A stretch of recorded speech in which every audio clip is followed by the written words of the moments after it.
ఏ అనేది ఎప్పుడు యూజ్ చేయాలి? కా నుంచి ఆ సౌండ్ మధ్యలో వచ్చినప్పుడు. వాచ్ ఏ సౌండ్ వస్తుంది? ఏ వాచ్. Shirt ring. ఇప్పుడు యాన్ ఆ నుంచి అమ్ మధ్యలో వచ్చినప్పుడు. Orange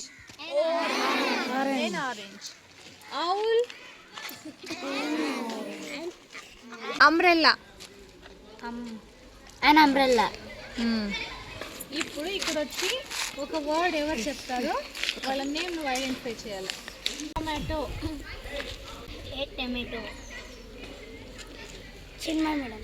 very good. Elephant. A elephant. No. An elephant. Ashwini. Papaya. A papaya. A papaya. Atif madam. Dress.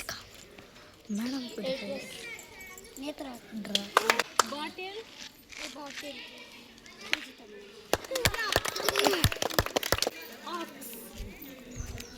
ఆక్.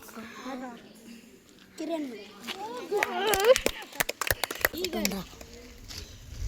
Eagle. And Sai madam. Garland. Sihel madam. Sihel. Very good. Egg. Jihad madam.